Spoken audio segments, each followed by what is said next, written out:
Buenas tardes, este video está destinado para la materia de Historia Sociopolítica de Latinoamérica, a cargo de la profesora Norma Amarilla. Mi nombre es Hilardo Silvina. Salazar Lisset. Opaso Marina. Borrajo Brenda. Bueno, en el siguiente trabajo vamos a tratar de explicar lo que fue el populismo en América Latina.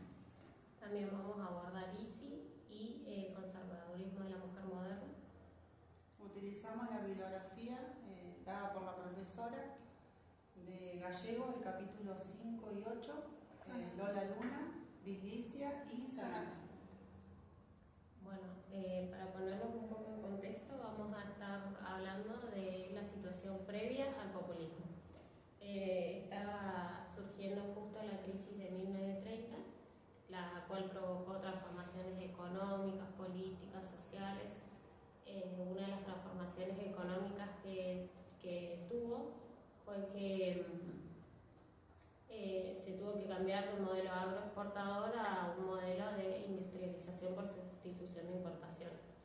Esto fue porque se cerraron las fronteras y ya no se podía exportar. A partir de esto, la gente que trabajaba en el campo se quedó sin trabajo y tuvo que mudarse a la ciudad a buscar trabajo en las nuevas fábricas e industrias que se estaban abriendo. Estas fábricas y estas industrias no podían producir empleos para todas las personas que se habían mudado a la ciudad, entonces pagaban salarios muy bajos y la gente se volvió pobre. Ahí fue cuando se formaron los asentamientos, que dependiendo del país eran villas o favelas. Claro, hay un nuevo proceso de urbanización Sí. en general, más que nada. Sí, porque se cambió toda la población prácticamente y con esto aparece el populismo. Se marcó mucho Las diferencias de clases. clase. Sí, porque por esto de lo económico se vieron diferenciadas los sectores ricos, los sectores medios y los sectores que eran muy pobres.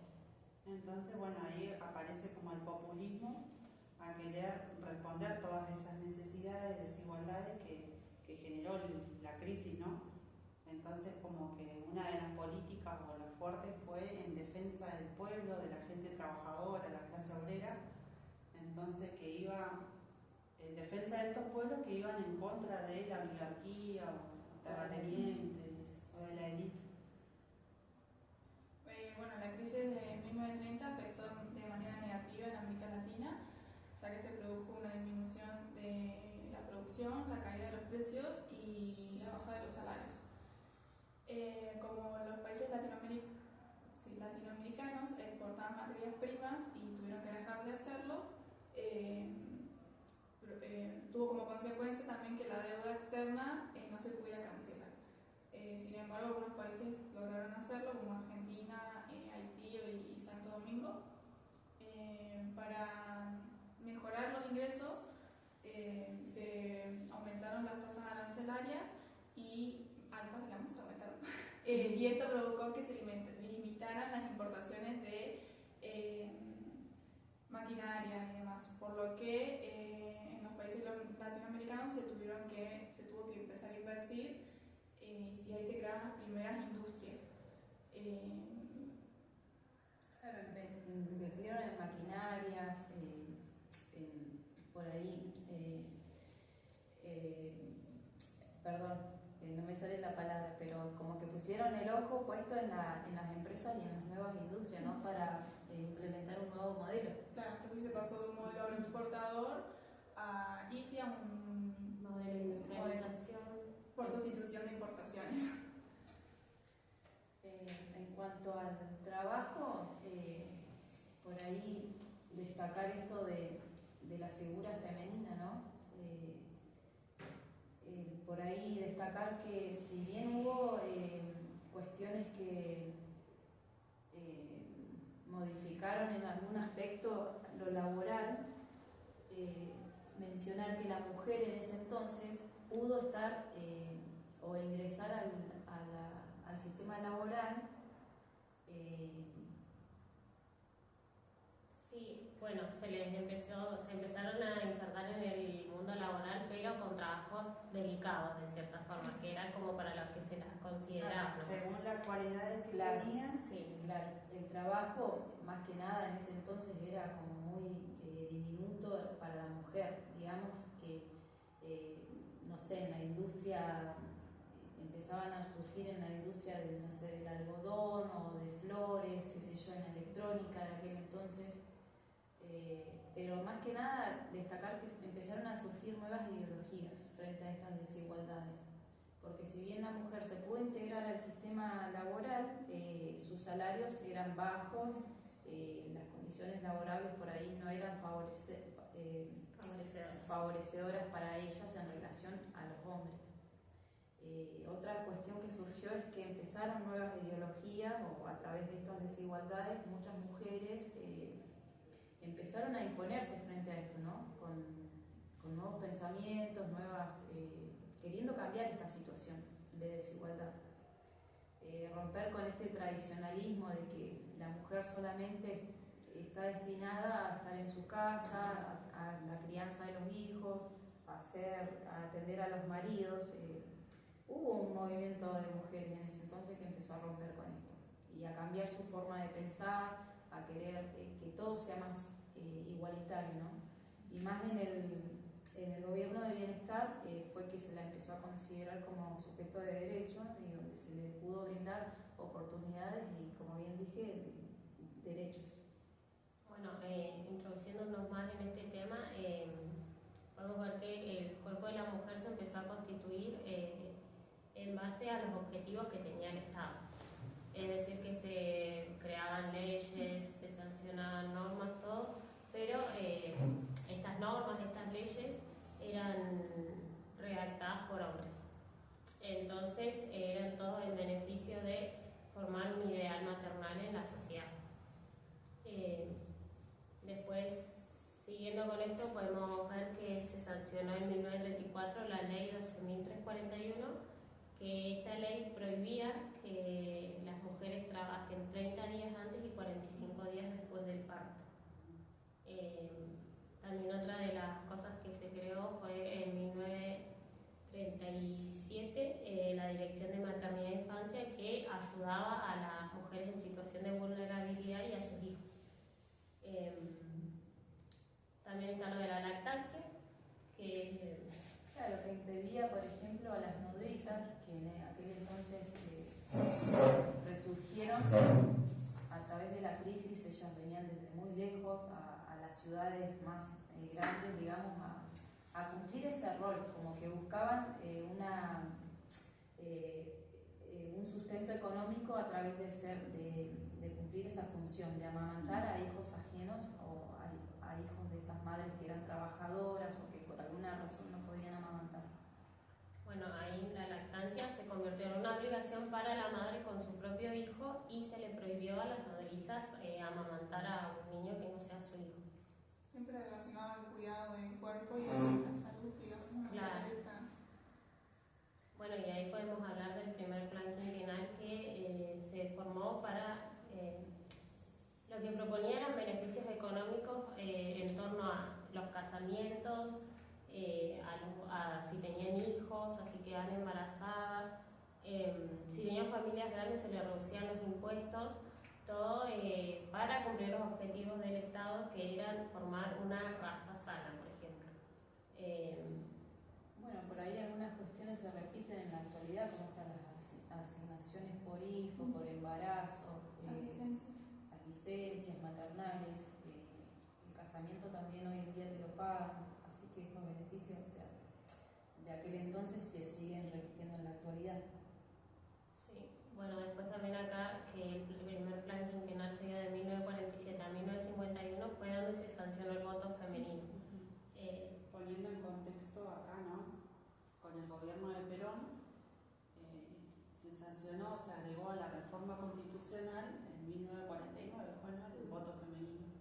También gracias con el apoyo de Eva Perón. Sí. Hay que recalcar eso. Claro, figura influyente en las mujeres también de aquel entonces, para que tuvieran más participación activa y se las pueda reconocer como tal, no solamente por el hecho de ser madres o esposas, sino para que pudieran cumplir otra función en el campo laboral, estatal.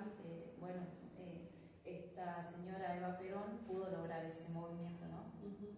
Bueno, también todas estas leyes y normas que se dan, creo yo que era todo para cumplir los objetivos, como antes mencionamos, del Estado, que eran la reproducción de las mujeres para la constitución de una ciudadanía. Sí, destacar esto de que quienes creaban las leyes eran hombres, digamos. Y que o sea, que seguían manteniendo la postura patriarcal, por más que hayan brindado derechos, se seguía reproduciendo esta visión, ¿no? Hasta el día de hoy existe ese sistema patriarcal, ¿no?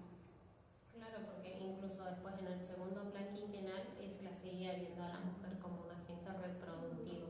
Eso no cambiaba. Si bien la mujer se pudo consolidar como un sujeto de derechos, se le dio participación en la vida política, se sancionó el voto, todo esto, siempre estuvo regido todo por los estereotipos, por las desigualdades de género, porque todo esto era con un objetivo, formar la ciudadanía como una raza sana. Y como la familia feliz, ¿no? Tenía que ahí lo que más era el ojo ahí de la situación en la sociedad, era la familia feliz, lograr eso y bueno, como decía bien mi compañera, la reproducción para lograr esto de una ciudadanía sana, fuerte y promover esto del voto, tener un votante a futuro. Bueno, también para algo que ayudó también el rol que tuvo la ciudadanía también como para armar este gobierno populista, fue la alianza que hubo entre clases, por ejemplo la clase obrera, la clase trabajadora, también con la alianza con la burguesía, con los campesinos, bueno, profesionales, profesionales. Es como que fue una alianza entre diferentes sectores, porque claro, estaba la clase trabajadora y clase media también. Sí, se puede decir que una alianza clasista, porque había diferentes tipos de clases que lo que buscaban era como manifestar para crear nuevas organizaciones y que al fin esta gente que antes era silenciado o algo tuvieran voz para poder decir las necesidades que tenían.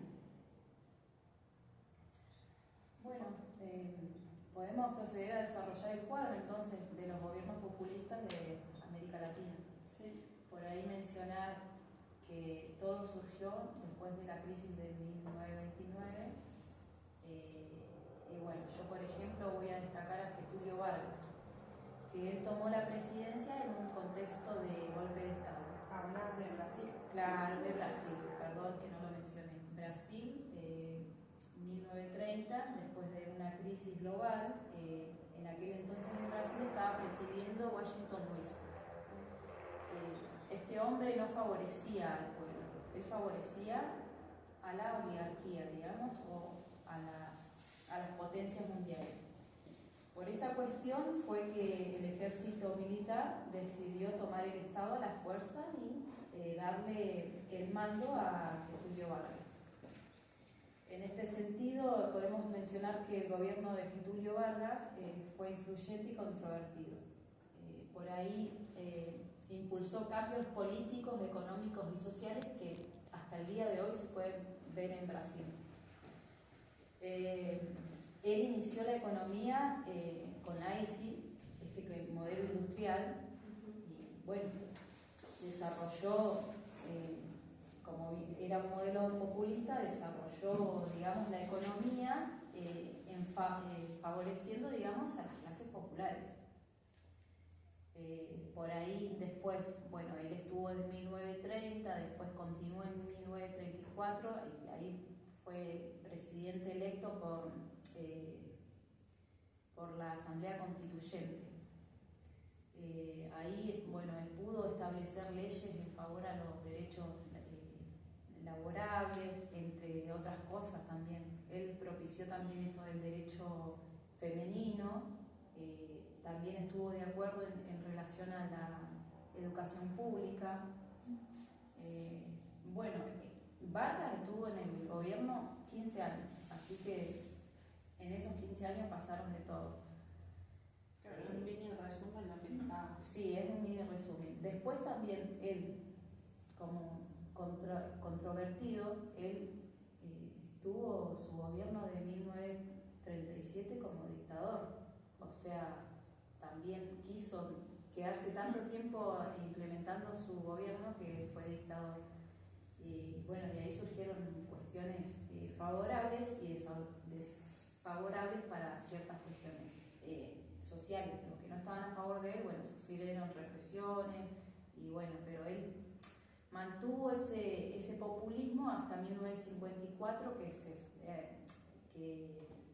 fue presidente por voto popular en elecciones en 1950, donde hizo varias cosas a favor de Brasil, como esto de aprobar la creación del monopolio estatal de Petrobras,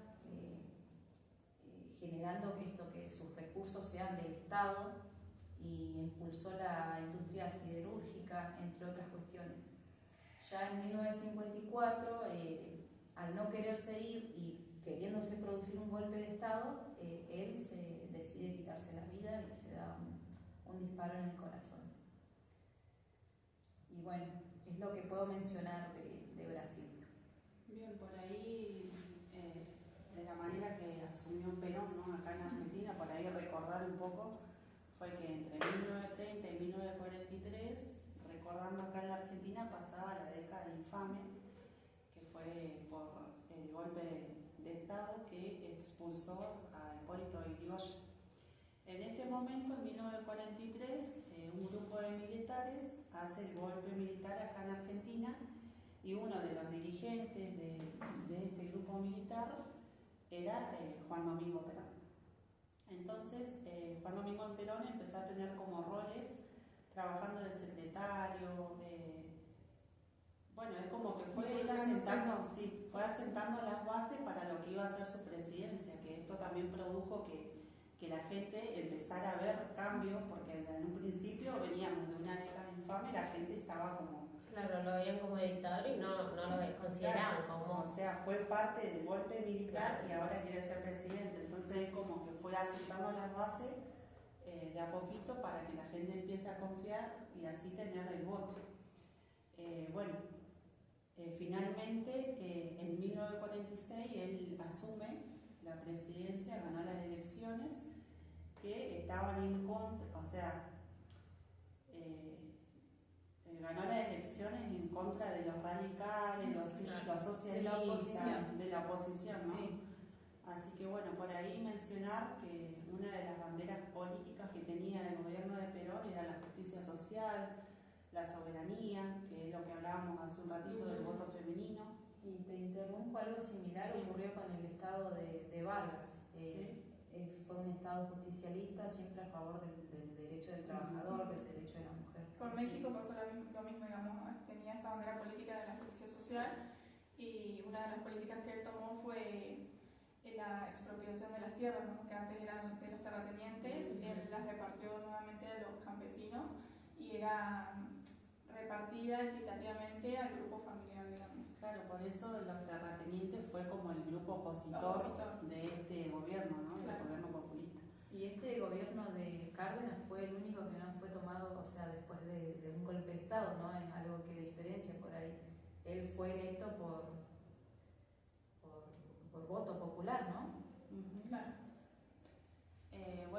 Dentro de estos partidos políticos que tenía Perón, él dictó o implementó muchos derechos sociales a los trabajadores, por ejemplo, las vacaciones pagas, los salarios mínimos. En México surgieron los sindicatos también. Surgieron los sindicatos que los trabajadores tenían un respaldo de decir, bueno, me está pasando esto, tengo dónde ir y reclamar esto que antes no existía, antes se perdía esa voz. Totalmente, al igual que en Brasil se constituyeron códigos a favor de los trabajadores y esta cuestión de los sindicatos que defendían a los mismos, pero con algunas restricciones. Igualmente siempre el gobierno fue acorde al modelo trabajador, ¿no? A favor de los derechos de los trabajadores. Bueno, algo importante también que hizo Perón fue que implementó el estatus del peón rural, que esto hacía que los trabajadores del campo tuvieran como un respaldo, un apoyo, un derecho, más que nada, a ser protegidos. Y en México, disculpa, con la Confederación Nacional Campesina también se buscaba como incluir a este sector de los campesinos a las demandas